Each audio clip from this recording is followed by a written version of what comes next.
is it enhancing your life when you do these things, or is it making it more stressful for you?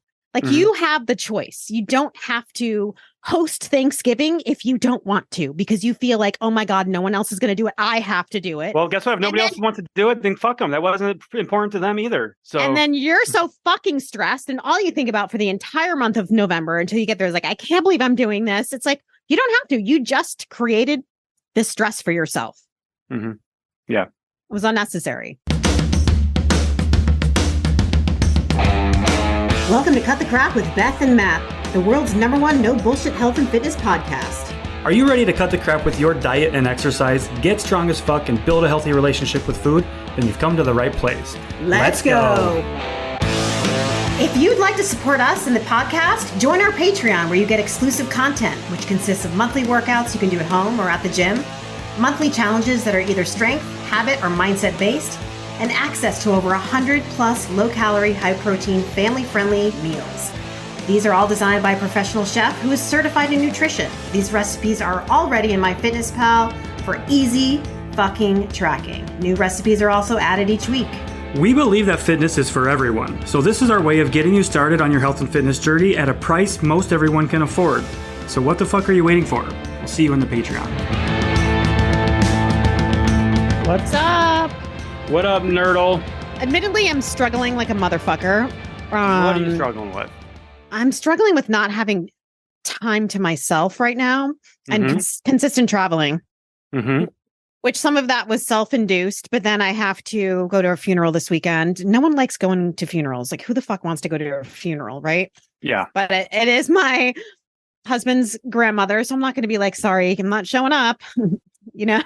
Yeah, no, fuck that. Sorry. What was her name? Nana? Nani Faracco. So she Nani. lived 105 years, which is a great. Fuck yeah, that's a full fucking life. Beautiful life. Made chicken cutlets and meatballs in her kitchen till she was like 99 years old. So I actually learned a lot from her. I learned a lot how to make chicken cutlets and real Italian meatballs, which is priceless. So I have to go away this weekend, which I've been away the entire month of October with the exception of like a week and a half. So it's a lot. Yeah, traveling's hard, man. Whether it's for pleasure, for business, or something unexpected, like a death in the family, for sure.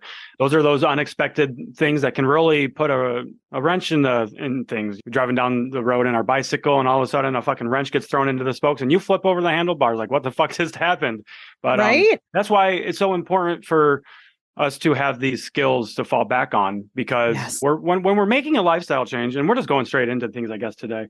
Let's do it. When we're making a lifestyle change, we're not preparing ourselves for when things are going well. That's not why we hire coaches. That's not why we're working on ourselves. It's for when things are going bad, when everything's on fire around us. So working on those boring basic things, like breaking things down as simply as possible, and just going on a daily walk, and like eating a couple pieces of fruit every day. Those are those small things that matter, that you can still kind of stick with when life is fucking kicking you in the dick, essentially. I haven't heard that term in a while. That's fucking awesome. But it's so true. And I was talking about it in my Instagram stories yesterday, because I think it's important for other people to know that, we are human, and stress happens, like emotional shit happens. And it doesn't mean we need to turn to food or alcohol. And I think a lot of people would do that, or they do that, because I hear it all the time. I'm so stressed. And I've been stressed the entire fucking month. There's been something going on, but that doesn't mean that I need to take all the shit that's happening and make it binge fest or off the wall drinking fest. No, I just talk about it. I sit and feel these emotions because they're they're real. And I think me and you discussed this on our trip. It's like, it's okay to have these emotions. Like, some of them may sound crazy. Because me saying, you know what, I really don't want to go to a funeral, that's inconvenient for me. And it is. But that doesn't mean that me feeling that makes me a bad person, or makes my feelings. Your feelings invalid. Are fucking valid. Yeah. And a lot of people think that their feelings, they shouldn't be feeling them, so they don't talk about them, and they end up eating them. Yes, because you're keeping those feelings and you're like, oh my God, I'm a bad person for thinking this. No, you're fucking right. not. Your feelings are your feelings. We're humans. We can't control our feelings and our thoughts a lot of the times. We can control our actions that are coming from those thoughts, but it doesn't make you a bad person because you're dreading going out of town yet again for a funeral. Absolutely not. You know, you're still going to do it. You're still doing it because that's your family. You love them very much and to show your respect. Absolutely. But both things can be true. But it can be true that you don't want to go do this thing. And yeah, that's going to be fucking inconvenient for you, but you're still going to do it. And that's the thing. Right. We think two separate things can't be true, essentially. Right.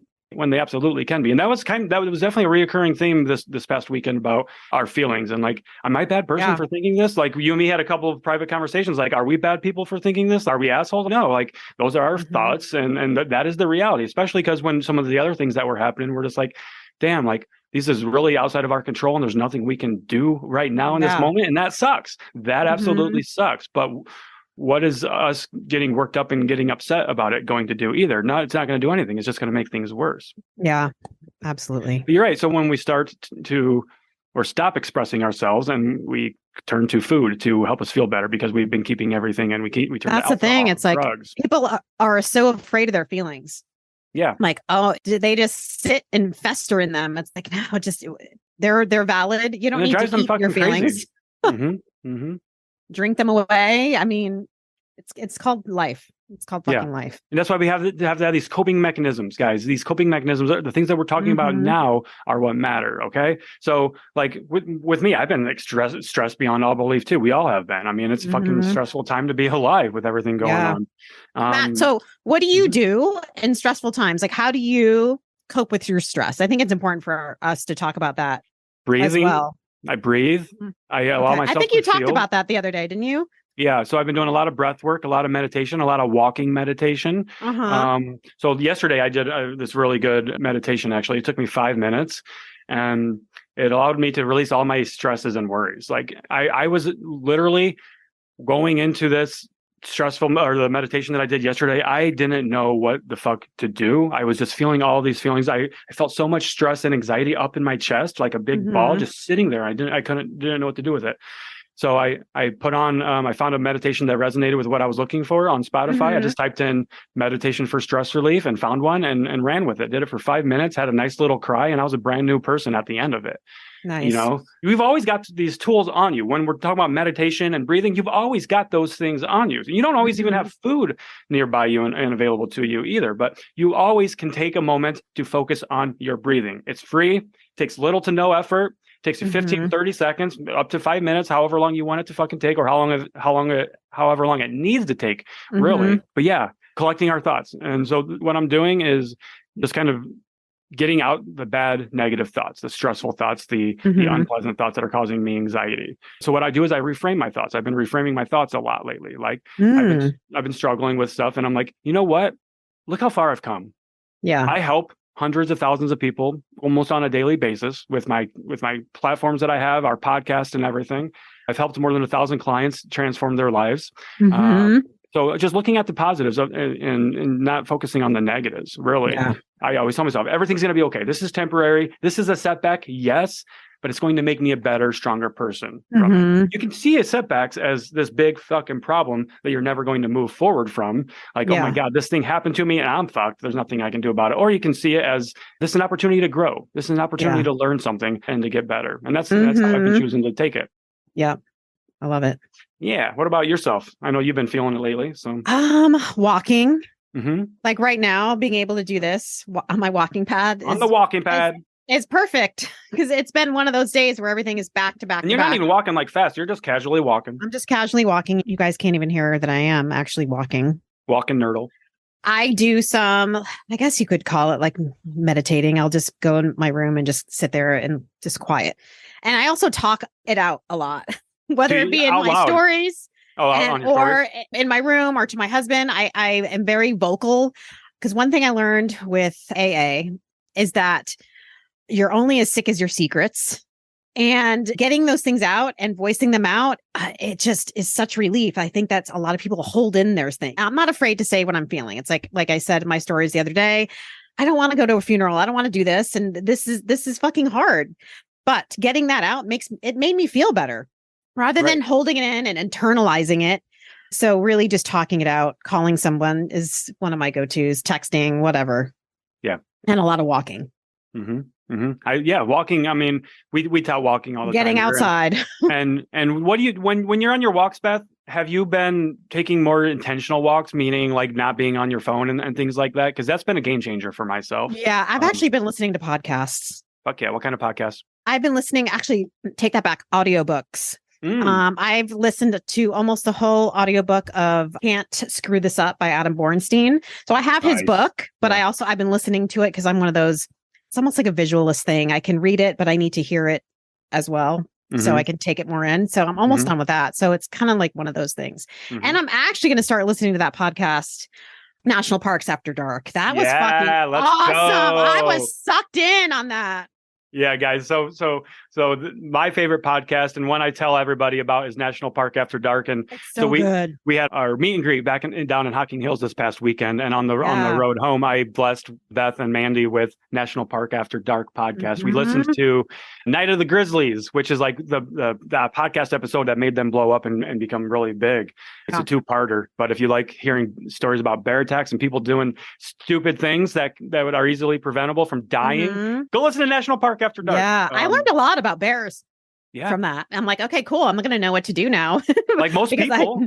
Fun fact. Like most people think they see a bear. Oh, I just take a gun with me to the woods and I'll be okay from a bear. No. Actually, guns aren't that effective against bears, my friends. You want that bear spray. It's actually been proven that bear spray is much more effective than using a gun to stop a bear. Yeah. I didn't know bears can go up trees. I don't know why I didn't know that. Yeah, for sure. For sure. There's a lot of misconceptions about bears out there. So, Look at it. Now we're talking about bears on our podcast, but I did want to this little side tangent there. So you're listening to podcasts on your morning walk there. Or audiobooks. Or audiobooks. Awesome. Yeah. And let's talk about walking meditation in a way too, because I did make a video about that last week. And I think this could really help people too. Because a lot of times when I see people on walks, we're still not really being present. We're on our phone, and I'm guilty of this too. So I've had to really take a step back from this, because that's usually when I'm answering emails, DMs, sending voice messages, and things like that. But there was one day last week when I just needed to go walk it out. So what I did was I left my phone at home. And I went into this walk with intention. So I'm leaving my phone at home and I'm just going to be present. And I'm going to connect with my feelings. And so what I did was, I call it mindful movement. When I was on my walk, it was nice and cool outside. It was just getting dark time outside. So what I did is I just focused on the air, how cool it was and how it felt when I was breathing it in, how cool, crisp, and refreshing it was, taking in my environment all around me, right? So I'm seeing the cars drive by, I'm seeing the headlights go by, I'm hearing the noises that they're making, I'm seeing the foliage and all the trees and everything, all the colors changing. I'm just taking it all in, and I'm just becoming more present and aware of my environment. And that's mindfulness right there. And that's a form of meditation too. And mindfulness goes to so much more than just our way of eating. It extends to every aspect of life. And when we can practice mindfulness, there are proven benefits in stress reduction, helping with anxiety, depression, weight management, everything, really. So we just need to focus on trying to be more mindful in our everyday life, really. Yeah. Something I've also been doing to be more proactive. So, we should also be proactive with the things that we're doing. So I've been working on reestablishing a morning routine, because I identified that that's something that's been missing from my life these last couple of years, is having more of that structure. Because when I worked for the man, when I worked for somebody else, I had that structor, right? Yeah. 8 to 5, I was working, and my calendar and everything was made out for me essentially by people booking meetings and stuff with me. But now it's all on my own. So I'm going back and I'm reestablishing a morning routine. And what I'm doing now, I'm taking my own advice here. First 30 minutes a day, I am not having any cell phone contact whatsoever. And I'm doing this because there was 2 days last week, Monday and Tuesday, that really fucked me up. Because first thing in the morning, I rolled out of bed, checked my phone to see the time, and I started checking the notifications. And there was an email that came in on Monday morning that set the tone for the entire day that I didn't like. And then Tuesday morning, I saw something on social media. I'll be completely transparent here. I saw a picture of my ex at a get-together that I was going to go to Monday night, but I didn't for a good reason, because I thought she was going to be there. So I wasn't ready to kind of handle that yet. Well, lo and behold, I saw her picture on my friend's feed first thing in the morning, Tuesday morning, and that really kind of set me off too, like for a bad day. So that's my new rule. There's no more 30 minute, no phone, first 30 minutes of the day. And while I'm doing that, I am doing two things for myself. I am breathing. So my therapist has me working on breathing because she wants me to get good at this particular breathing technique so that I know how to use it and when to use it. And I'm using it for the purposes of when I'm feeling heightened and like anger and things like that come on. And this is a coping skill that I'm learning to have better communication with my parents and things like that. Right. Nice. So most people's parents trigger the fuck out of them, mine included. So, and I'm just learning how to better handle myself and communicate better. So I'm doing my breathing technique for 5 minutes in the morning, sitting there. And then from there, I go into 10 minutes of reading. And it's been really nice. So that's my morning routine there. It's really just giving myself 15 minutes, 10 minutes in the morning to not have a million thoughts in my head and be present with myself. It sets the tone for the day. Absolutely. I love my morning routine. You were the one that were like, did you set your alarm for 5 a.m. and you got up? I'm like, yeah. I do that every fucking day. I get up at 5 a.m. so I can have like an hour to myself. And I do the opposite. I actually answer emails. I answer DMs, but I don't scroll. See, that's what works for you though. So, right. Yeah. I never like scroll, and I'll just answer DMs, and I will actually post content that morning for that day. So I don't have to worry about it the rest of the day. Especially right now, I'm repurposing a lot of content because I've been so busy. I haven't even had a chance to actually make new content, which bothers me because I actually have fun doing it. And so that's what I've been doing. Yeah. That's mine. I mean, see, your morning routine is vastly different than mine, and that's okay. There's not one way of doing this shit, right? Like, you found the thing that works for you. I found the thing that works for me, and it doesn't need to be the same thing. If it made me angry, I would definitely not be doing it. Right. Right. Exactly. But these are those little things, guys, those routines, the morning routine, the nighttime routine. It doesn't need to be some extravagant 3-hour plus routine that your favorite influencer is posting online. You don't need to go do a 30-minute cold plunge, followed up with 30 minutes of meditation, followed up with 30 minutes of high intensity exercise and all this bullshit. No, like I see those morning routines. I'm like, fuck you, guy. Like you weren't doing those routines to get successful. You started doing those things once you became successful. And you had all the time in the world. Yeah. Yeah. I want to talk about too, creating your own stress. Yeah. Okay. A lot of people are doing things that they don't necessarily want to do or like to do. And I'm not talking about the shit that we have to do, like brush your teeth, do your laundry. I mean, let's be real and not be idiots here when I'm talking about this. Okay. Don't take this literally. Like someone said to me, well, you don't have to go to your mother-in-law's funeral if you don't want to. It's like, you know what? That's just dumb. And that was rude to say something like that. So don't be that person. But some of us create our own stress. Like you don't need to do all these extra things that you're doing, and you're annoyed and you're bothered and you're resentful the whole time that you're doing them because you feel like you have to, or to prove a point to someone else. And a lot of this is talking to moms out there who are trying to prove to other moms that they're fucking number one mom or super mom, a better mom than you, super mom. It's like mom culture. Yeah, I didn't realize it was such a thing because I don't know, maybe because I'm an older mom and I don't know who's on Facebook for you, but like log on to Facebook and that's all I fucking see. Moms trying to one up each other. I mean, let's be honest here. I know a lot of moms want their whole family to take that Christmas photo in their fucking pajamas that all look the same. I think probably the mom is the only one that wants to do that. And everyone else does not want to fucking do it. I'm just being honest here. Maybe I'm totally wrong. It's not my style. It's not my thing. I know my family would be so fucking annoyed at me if I asked them to do that. Seriously. And I would be annoyed at myself because it's totally out of I wouldn't try to do that for anyone. I think we took photos one year. And my husband's like, oh my God, I'm like, what the fuck are we doing? I'm like, we've just never done it. Let's just do it. I mean, it was all right. We had photos, but I'll probably never do that again.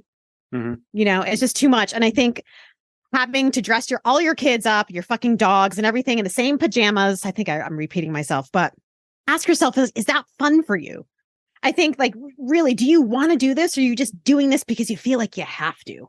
Yeah, I feel like part of that problem there is that we put the same values that we have and we expect everybody else to have those same values. Yes. And want to do those and then it fucking pisses us off when people don't share those same values. Yeah. And you're setting yourself up for disappointment in a way by forcing people to come do things that you want to do that make you happy, or maybe you're just trying to keep up with the Smiths, keep up with the Joneses. That's another thing. That's just an example. So I don't want anyone to take this personally. This is nothing against people that take photos with their family. I'm just wanting to ask you if that's something that you really want to do, and does everyone want to do it, or is it just a fucking pain in your ass? Ask yourself these things. Is it enhancing your life when you do these things, or is it making it more stressful for you? Like you have the choice. You don't have to host Thanksgiving if you don't want to, because you feel like, oh my God, no one else is going to do it. I have to do it. Well, guess what? If nobody else wants to do it, then fuck them. That wasn't important to them either. So, and then you're so fucking stressed, and all you think about for the entire month of November until you get there is like, I can't believe I'm doing this. It's like, you don't have to. You just created this stress for yourself. Yeah. It was unnecessary. We create so much unnecessary stress for ourselves with everything that we're doing. Why? By expecting ourselves to be perfect, right? Like we oh my God, I'm going on a fat loss journey. I'm going to go to the gym 6 days a week. I'm going to hit my calories 100% of the time. Right there, you're already stressing about the shit that you shouldn't be stressing about. That's not the stuff that fucking matters. And it's those expectations and those values, really. Yeah. And then you have the realistic stress of that you really can't get rid of. Maybe you're a caretaker, and that's really hard. That's stressful. That's something that you really can't control. I'm talking about control the controllables. Those things almost become exacerbated because they're already stressing about all the little shit that when they actually do experience a real traumatic stressor, then it really gets blown out of proportion because they already blew the fuck up over this minute detail that didn't really matter at all. Yeah. Because they're already heightened. They're already in fight or flight response. When the world feels crazy and chaotic, remember that you don't have to. You deserve to take control of your mental and physical health, and Cured Nutrition is trying to make it easier for you to do exactly that. Cured wants you to feel good about feeling good, so they took their time formulating their Serenity Gummies. They left out the artificial flavors, sugars, and dyes, and replaced them with ingredients that actually live up to their wellnessy word. Finding calm in this fast-paced world can be very challenging. That's why I use and love the Serenity Gummies. They help to provide a physical, mental, and emotional sense of calm in everyday life. I personally like to take them before a long day of calls and meetings. The Serenity Gummies bring me to a happy place, and they prepare me for the day's challenges, while also helping me to serve others to the best of my ability by providing a sense of peace and calmness in my body and mind. Right now, Cured is extending an exclusive offer to you, our listeners. You can grab a bag of Serenity Gummies for 20% off by visiting www.curednutrition.com/CTC and using coupon code CTC at checkout. That's CURED nutrition.com/CTC and coupon code CTC at the checkout to save 20%. Protect your peace, pop a gummy. Yeah. If your health is declining, your nutrition is shit, you're not getting any movement because you have all these extracurricular activities that you're doing that aren't necessarily necessary, eliminate some of them. It's okay. You need to take care of yourself. I think a lot of the reasons why I drank is because I felt like I had to be the perfect mom. I had to take my kid to story time. He was little. Let's do this and let's do that. Let's meet other moms. And when I got sober, I realized that those things were actually making me resentful and I didn't necessarily have to do them. So now I don't. My family's like, they're on board. They're like, I don't know if I can do that either. I'm like, perfect, because I don't either. you know? Yeah. So it just works now. It's like we are very limiting in the things that we do that stress us out. For sure. I can give you a good example for that. Just yesterday, so Riker, 13-year-old Riker, I was supposed to pick him up from basketball practice yesterday, and then we were supposed to go trick-or-treating because it was Halloween yesterday. I had in my head, I was like, you know what? This weather's going to suck. It's supposed to start snowing. It's cold. I don't think he's going to have all of his warm clothes with him. So I'm going to give him the option because what I thought was because when I said something about trick-or-treating, he got really excited. Like, yeah, I want to go trick-or-treating with you. And I was reflecting. I was like, is it the trick-or-treating that he wanted to do, or was it spending some good quality time with me that he wanted? So I was going to offer it to him when he got in the car after practice to either go trick-or-treating or go out to eat or do something together. Well, when he got in the car, he's like, Dad, is it okay if we just go out to eat or something instead of trick-or-treating? And I was like, fuck yeah. Let's go do that. And he said the same thing as me. He said, it's going to be late. It's supposed to snow. And I only have my sweatshirt. I'm like, yeah, absolutely. He's like, I don't really want to do it anyway. And I said, Riker, I don't care. I said, I just wanted to spend time with you. And he said, me too. So that was one of those things we both were about to go do something that we didn't even want to do. And what if you were like, well, no, it's Halloween. You need to go trick-or-treating. Right. For sure. He's 13 years old. He hasn't been into trick-or-treating for a couple of years now. Yeah. So it's one of those things. It's funny how it works out like that. Right. Let's talk about the meet and greet. Yes, that's where I wanted to go next. Let's talk about the fucking meet and greet. Oh my God. What an awesome turnout, you guys. It was so fucking amazing seeing every single one of you that showed up. Literally, I haven't gotten an exact head count, but I'm going to go ahead and say 30 people because at one point I counted the picture and there's 27 of us, and we lost some people and we gained some people. And some people were taking the photo. So that was 3 people were taking the photos. Photos. That's 27. Yeah, 30 right there.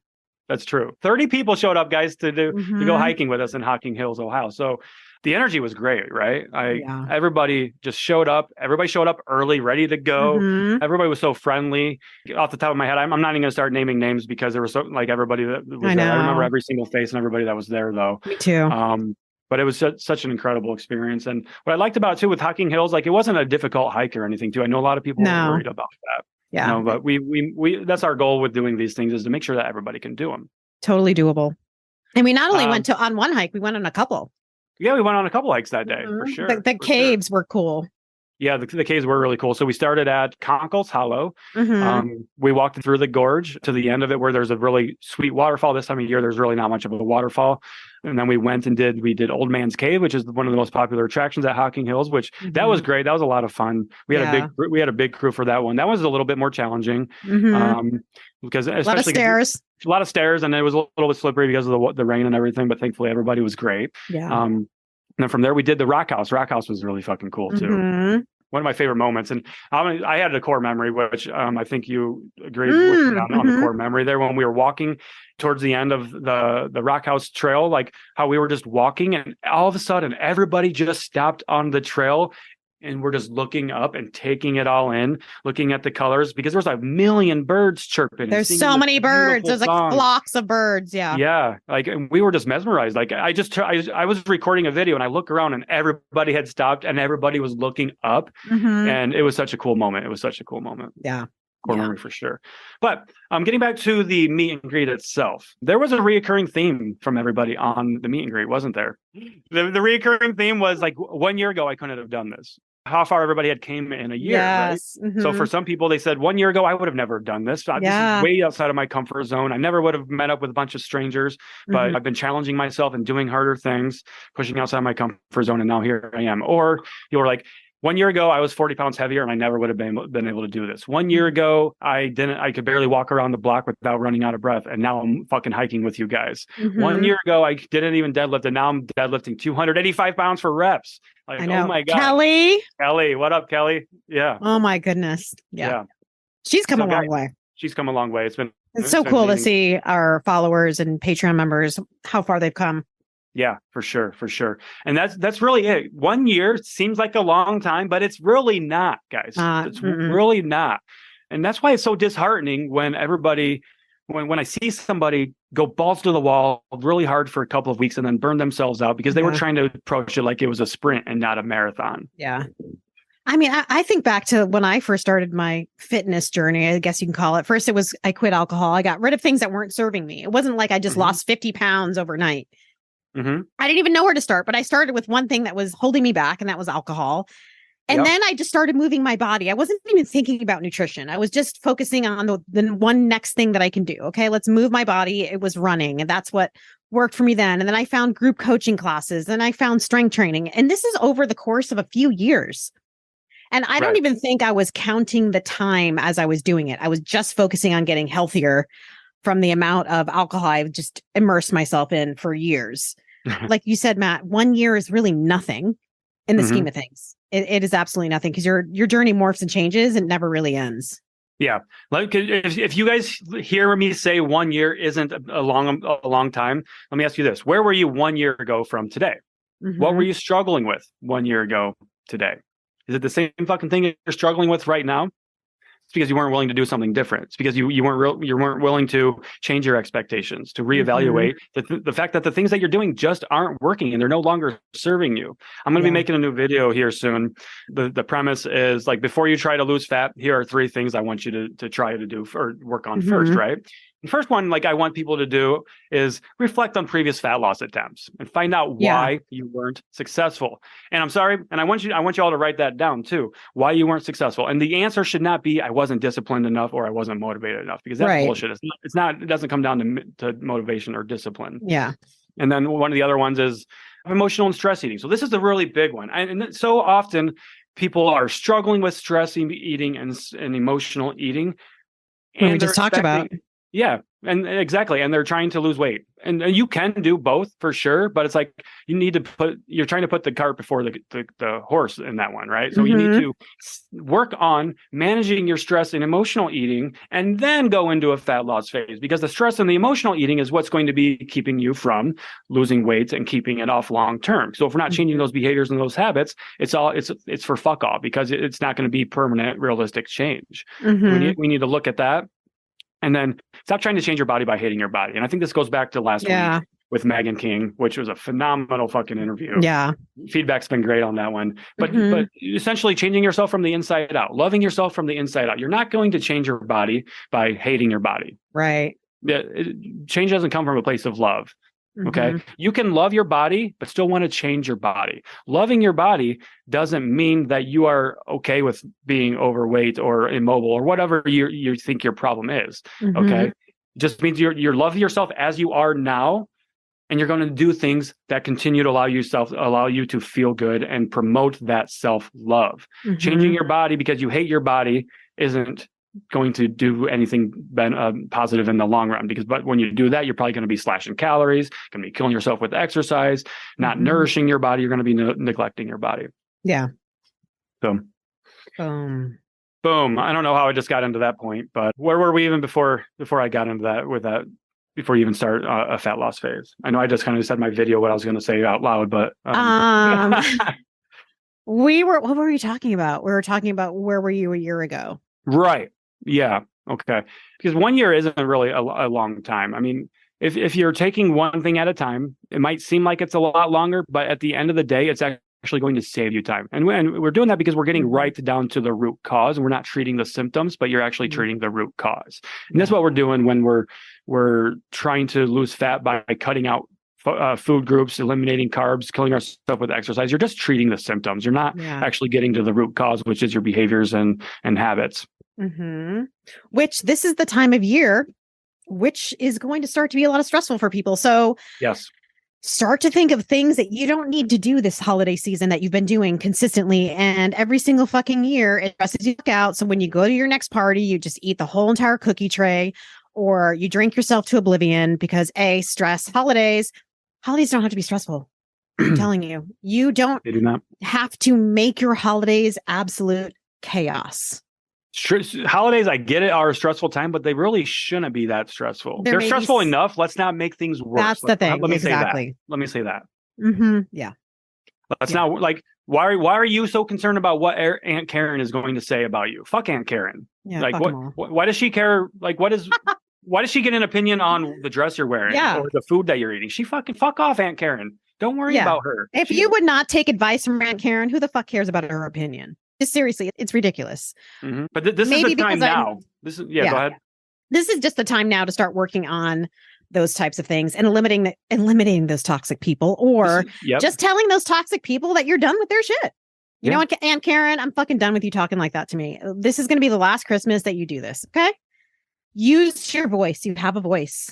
When you start using your voice, you may lose people in your life, and you need to come to terms with that. But those people didn't belong in your life if they're not aligned with your way of thinking and doing things. If you're on a healing journey and people are actively trying to go out of their way to fuck your healing up, why are you going to keep them in your life? Because she's your blood? No, fuck that. If it scares you, do it scared. Say it's scared. That's how it all begins. It's like me with calling out people on the internet. Do you think that it was fun for me in the beginning? Not fun, but it was scary, out of the norm. It's like not like I've ever done that, but you start to find your voice when you use your voice. And now I think it's the most powerful thing to have a voice for something that you stand for. Absolutely. If you stand for nothing, you fall for anything. Yeah. I mean, I get so much hate for talking about alcohol, but it's important to me. And a lot of people need to hear this shit. And a lot of people don't like to hear it. So I get a lot of hate for it. But my voice matters. What I'm saying is very important. And the people that need to hear it will hear it. And it may be scary and unnerving to talk about these things because no one really likes to hear this shit, but you do. And like I said, when you find your voice, it's very freeing. It is. It is freeing. It's very freeing because you let go of the expectations that other people are placing on you, or you're placing on yourself because you think other people have these expectations of you. Right. It's not that you don't give a fuck. Okay. It's choosing your fucks that you do have very carefully and how to give them. That's a book, The Subtle Art of Not Giving a Fuck. Yeah. By Mark Manson, one of my favorite books. If you guys haven't read that, go read that. It's not about not giving a fuck. It's about choosing the fucks that you do have very carefully, because we're limited on the amount of fucks that we have. Yeah. And we're all out of fucks. Right. for some things. Yeah. For sure. Talking about change and things like that, this is the time now that we need to be working on change. I don't want to see you guys in 2 months from now, January 1st. We're recording this November 1st. January 1st, I don't want to be hearing about New Year's resolutions and these quick fixes that you're going to be inevitably doing, but that we're going to be seeing all over the place. Because now you could be two months ahead of that bullshit of needing to go through these crash diets. If you just started something small and sustainable now, 2 months from now, you can be a different person. You don't have to wait till January 1st. No, don't have to wait till January 1st. Maybe it is holiday season. So we're going to probably start talking about this stuff a lot. We usually do every year, because we need these reminders. Everybody needs these reminders. And you don't need to start worrying about fat loss during the holidays either. Maybe start thinking about, all right, I want to focus on mastering my fucking push-ups or chin-ups or deadlift or some kind of physical activity this holiday season or something. Maybe I'm going to get more walks in so I can alleviate some more stress this holiday. Just do something that's going to improve your holiday experience and end of the year experience, rather than focusing on fat loss. Yeah, I'm not a huge fan of trying to lose fat through the holidays. Talk about adding another stress to already holiday stress. Is like, oh my God, I'm going to this party. How am I going to fit in my macros? You know what? It's maintenance during the holidays is progress. That is progress. And you maintain your weight, you're doing a fucking good job.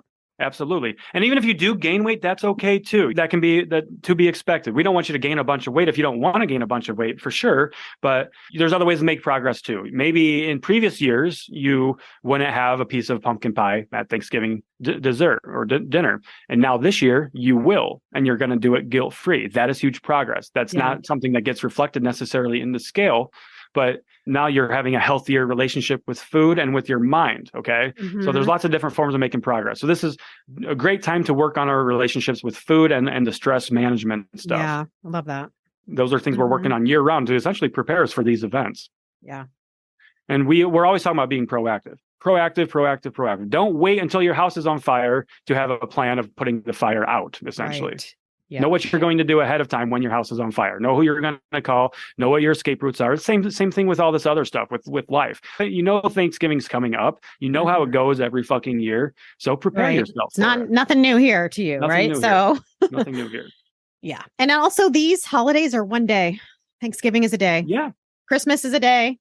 Halloween is a day. But here's the thing. You're going to take Halloween and go until fucking New Year's because you're like, I just binged on the Halloween candy. No, today's a new day. You start your day off with a high protein breakfast and then you move the fuck on and you just keep going. You just keep moving on. You're one meal away from being back on track. Something is better than nothing. So don't take this holiday season and make it a binge fest. You don't need to. There's more days of November and December than just the holidays. Yes. And even if it's just more than one day, right? Like even 2 days for each of those events. Give yourself 2 days for Thanksgiving, 2 days for Christmas, New Year's, whatever. That's still, in the grand scheme of things, nothing. It means nothing. You're still, even if you give yourself those days, you can still be more than 80% consistent with all of those things. Yeah. Consistency. Yeah. So I think we're gearing up for the holiday season. Absolutely. So there's probably gonna be a lot more talk about this type of stuff. And I know in the past we've done fuck your New Year's resolutions. That was actually that was a good episode we did a few years back. Yeah. But let's talk about the candy thing really quickly, because this is November 1st. So that's one of the best feelings in the world, is either one of our clients or a follower or listener be like, I had candy this year and there's still a bag left here a month later. Like I had candy for Halloween in my house all month, and I only ate like 2 pieces of it because I've been practicing what you guys are talking about. Because I've been understanding that keeping food out of the house isn't the answer. I've been understanding that maybe I do need to practice some more exposure to it, so I don't have this scarcity mindset with food. I've been seeing a lot of I binged on candy. Who else did too? Posts, and I'm like, you guys didn't do the fucking candy challenge. Didn't do the challenge, did you? Because we did do the candy challenge in the Patreon this month, right? Yeah. So speaking of Patreon, actually today's November 1st. So shall we give a little quick blurb about the Patreon? Because new challenge, new workouts, new monthly workouts. So Challenge for this month, like we did last year. What are we doing this month, Beth? I want you guys to write something down every single day that you're grateful for, because it is the month of giving thanks. And gratefulness, it's contagious. That positive mindset of being grateful for something rather than ungrateful or not even thinking. And it doesn't have I don't want to be like, I'm grateful for my eye color. I'm grateful for my curly hair. I mean, let's get real. I'm grateful for my smile. I'm grateful that I, am able to get 10 minutes of walking in a day, or just I'm grateful I have legs. Right, for sure. That's walk. Yeah.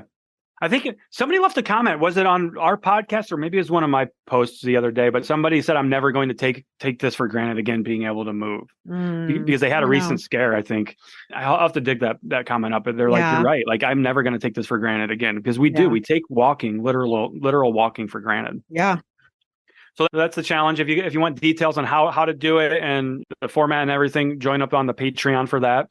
And then we have our new workouts, of course, that just got released as well. And I'm waiting for a couple of comments to come through saying, Matt, nothing changed this month. Well, we changed a few things, right? But every time I go from one month to another where I don't change a lot in the workouts, and maybe just the reps or sets, I always get a couple of comments. Was this a mistake or something? No, it wasn't a mistake, guys. This is what we're doing. Yeah. We don't change things up just for the sake of changing. We're getting really good and really strong at some of these basic core movements. Even my workouts, they barely change each mesocycle. Maybe the reps might change, or maybe there's a 1.5 instead of a regular rep, or more sets or less sets. But usually the majority of the time, the exercises are the same. Yeah, absolutely. That's one way that you measure progress. It's hard to measure progress if you're jumping from one movement to another and not sticking with it. You don't even give your body the chance to adapt and get stronger and better at that movement. And you don't gain muscle that way either. Exactly. You're really losing a lot out on the table when you're jumping from workout to workout and not having some structure to it. Doing different Beachbody workouts every day is not progressive overload. I'm sorry. It's not. You might feel, that's the thing, what Beachbody does is it feels like you're getting a great workout. Sweating doesn't mean you're getting a good workout. Yes. Sweating for the sake of sweating and elevating your heart rate for the sake of elevating your heart rate. I mean, sure. Is it effective? Yeah, it's helping. It's not efficient. Bad, but it's not if you're looking to build muscle, that's not what you should be focusing on. If you're just looking to get movement in and you don't care about building muscle, then do that. That's why circuits and things like that aren't necessarily ideal, because circuits are great every once in a while. But if you're only doing circuits, you are leaving a lot on the table in terms of muscle building and strength gain. Yeah. Because it's not progressive overload. It's very hard to practice progressive overload when you're supersetting everything and doing everything high intensity and jumping from one movement to another. Yeah. You shouldn't be using the same pair of dumbbells every single workout. Yeah. Yeah, shouldn't, especially if we're talking about shoulders and legs. You're only using a 15-pound weight for shoulders, but then you're doing it for legs as well. Doesn't match up there. Doesn't match up there. Yeah. And this is also for non-fitness people, by the way. Had to throw that little jab in there. Yeah. Jabberoonie. Dawn said, some Dawn woman said. I don't know. Someone left us an amazing she said we review. hate non-fit people, apparently. Yeah. Left a nice little review of our podcast that we hate non-fit people, which is weird. No, what we don't like is your bullshit excuses for why you can't take care of yourself. That's what we don't like. Yeah. And if that upsets you and you hear that we hate non-fit people from that's your own fucking problem to deal with. Yeah.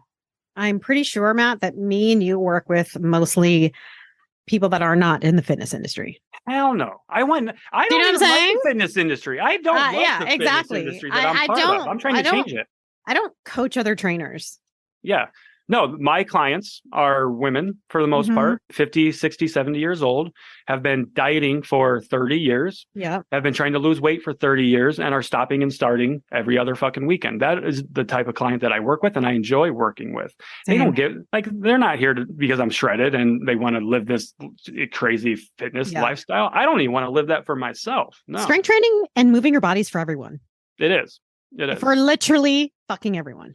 You tell me your job, and I will tell you how strength training will benefit your job. You tell me how you are a provider, a caregiver, you're a people person. I will tell you how strength training will benefit you doing that. Yeah, if you're a caregiver and you have to carry someone in from the bed to a wheelchair, you need to be strong as fuck. Yeah, you're hinging, you're squatting, you're pulling, you're pushing. Think about that. That's only going to benefit you. My 70-year-old, or actually she's 72 now, mother-in-law, she works with a lot of elderly people and she's already in her 70s and she has to lift 90-year-old women out of their bed into wheelchairs or into their walker. And she's active like all the time. She's a badass. She's a badass. Yeah, that's right. You know her. She's in the garden and she's wheelbarrowing and mowing the lawns and she's consistently active at 72 years old. So movement's just always been part of her life, right? Always. Yeah. She's never been one to be sedentary. She's always been either working out in the gym, in her garden, outside. And she like being a caretaker or caregiver, that helps her immensely. And she tells me that all the time. She's like, imagine if I wasn't this strong, Beth. And I'm like, I know. It's a lot of work for, especially if you're over 70. But she's crushing it. And that's really what it just breaks my heart when somebody tells me that they have too many obligations to make themselves an obligation. And that is such a bullshit cop-out. I am sorry. You are never too busy to do something for yourself because other people are absolutely relying on you and they need you to be at your best. So why would you not take care of yourself? If you're pre-diabetic, if you have high blood pressure, if you have high cholesterol, if you can barely walk without running out of breath, if you can't bend over without fucking hurting yourself, how is that going to help the people that depend on you? Yeah. At some point, it's going to put you out of commission, or you're going to be doing a very shitty job at it. And I'm not saying this to shame people, but guys, self-care is not selfish. Self-care is self-preservation. Right. Mic drop. Yeah. That self-care is self-preservation. And when we need you all to understand this, you've been putting people first before your own needs your entire life. And where has that gotten you? Overweight, pre-diabetic, high blood pressure, high cholesterol, heaviest you've ever been, most depressed you've ever been, binging every night. How is that working out for you, putting other people first? Maybe it's time to put yourself first for once in your fucking life. Yeah. It breaks my heart. Like, guys, I just want people to understand this. And I'm not saying this so people hire me as a coach. I don't even care if you hire me as a coach. Go for a walk, please. Go journal, breathe, do some meditation. Everything we've been talking about here doesn't require a coach. And there's all things that you can do on your own. And it's insane to me. It's insane to me how we are so conditioned to just run ourselves into the ground at the expense of others. And that's what will happen. People take until you can't give any more, and then they throw you out like a piece of trash. That's what happens. It happens at work. It happens in social situations. It happens with family. It happens in all kinds of different environments. You can't give from an empty cup. Nope. Don't I know it? Yeah, we know it. We definitely don't know. I know it. We've lived it. We live it. We still live it. Yeah. We see it. We see it firsthand. We see the impact that this is having on everybody listening, because we're chatting with people every day. We understand how frustrated people are and how sad people are. But it's because you're not doing anything for yourself. You're not doing anything for yourself. Yep. All right. Boom. So talked about the Patreon or the meetup. Got some good feedback as well. People want us to continue doing them. We've got some ideas brewing for some really good locations. We already verbally committed to this with the group. So we're going to be visiting the Upper Peninsula at some point, hopefully next year. So that's going to be cool. I've got some other ideas in my head for some other places within a 5-hour drive or so from me here. Okay. Yeah, we'll talk about those ones offline, but we're really enjoying getting everybody involved in doing these things. As long as everybody keeps showing up and wanting to do them, we'll keep doing them. Yeah. Plus, we got a pretty cool picture with us, everybody holding the Cut the Crap banner. Oh my goodness, that's cool. I finally was able to get the banner to Ohio. Oh my God, I almost left it on the fucking plane. My God, it's like trains, planes, and automobiles with that thing. Right, for sure. Well, it made it here, so it's the final resting place now. So. All right, I think that's a good place to wrap things up for today. Yeah, I think it's good. All right, Beth. Talk to you later. All right. Bye, guys. Hope you enjoyed this episode, so why not share with a friend who needs to hear it? Send us a DM on Instagram or email us at cutthecrappod@gmail.com and join our Patreon at patreon.com/cutthecrappodcast. As always, we appreciate you and thanks for being here.